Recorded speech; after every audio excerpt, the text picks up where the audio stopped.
Hi, this is me, Edson from Nerdimations, and today we're going to continue What If Native Americans Made Their Own Large Civilizations.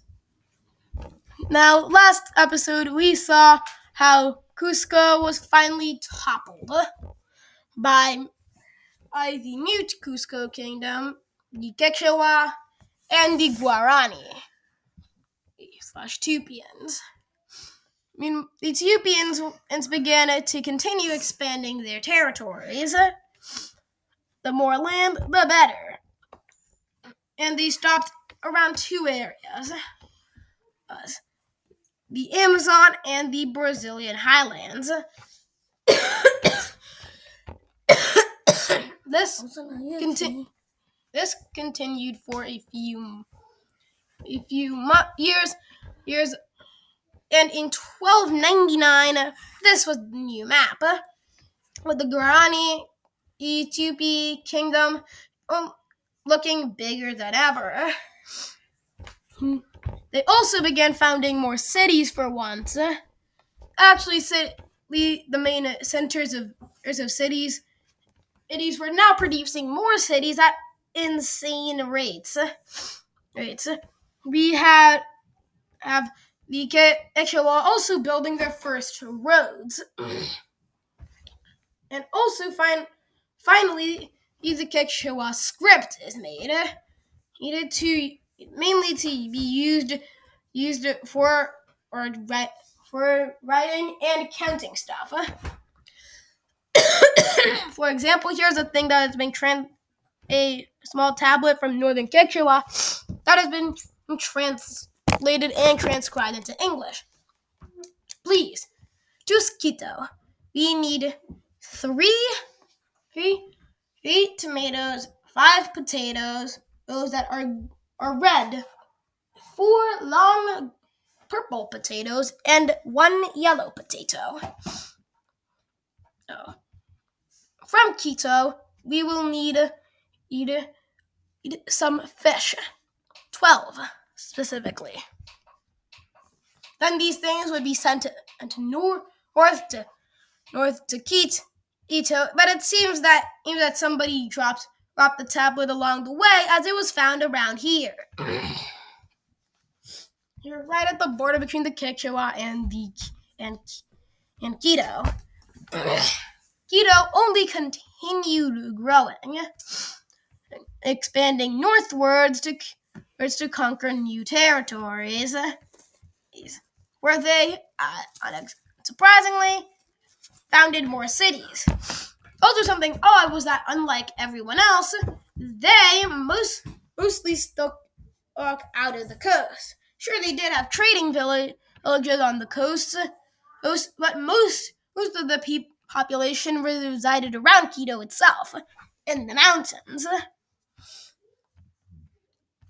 Actually, besides literally 5 cities, there was no major towns that were on the coast. This did mean that Quito didn't have nowhere near as much of a navy as anyone else besides the Guarani did. Meanwhile, the Guarani were starting to see instability, with them beginning to reach the point of overexpansion, and with them continuing to expand territories.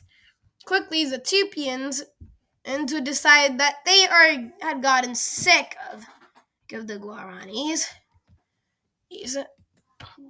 and they expanded to the north. They began their own state. Well, they might have made one minor mistake when they decided to do this, a split, because they forgot to take any of the major cities. Sure, they were not far from the capital, but the main center of the Guarani was in the mountains, not on the edges of the Amazon rainforest. And this would bring a toll to their success, especially in the soon after war that would see them lose a large portion of their territory, allowing the Guarani kingdom to live another day. Well, not until someone else came for it, let's say. The Quechua. In 1299, they united with southern Quechua, and in 1300, they invaded the Guarani. In a matter of weeks, they were able to seize the majority of the mountain towns, and having an army that was actually equipped to keep them. The Tupians saw their chance and charged in on taking the area up as theirs now. Only for the Tupians to break apart, because now a large portion of the Tupians were Guarani themselves. And they started a rebellion in the south that would once again put the Tupians back to square one. The Guarani Empire, once a majestic state, was now put to shame and was subjugated as a puppet. In 1308, a similar fate would come to Quito, as when the Quitoans decided not to give a shipment of beans, and the retribution was insane. The entire south was annexed in a year, and what remained was put as a vassal. Now, the Quechua were massive. Meanwhile, the Tupians were destroyed by the Guarani rebels, who left the Tupian people as none more than their puppets. A small state to the east of them, and that had almost no say what would happen in the country. The entirety of South America was put between two imperial states, the New Guarani Empire and the Quechua. One descended from the Cuscans themselves, the other whose ancestors challenged it.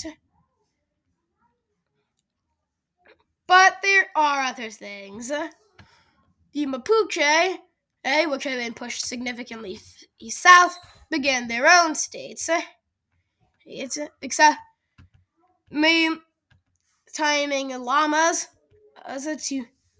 to ride across the area.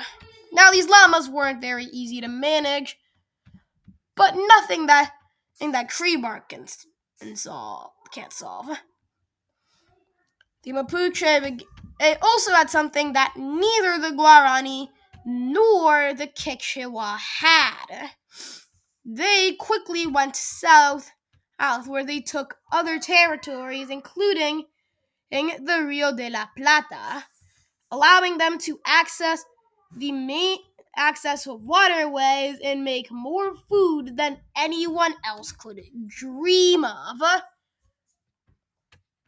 This quickly would begin in their rise in urbanization, especially across the South. Thank you. Please like and subscribe, and make sure to always send your shipments of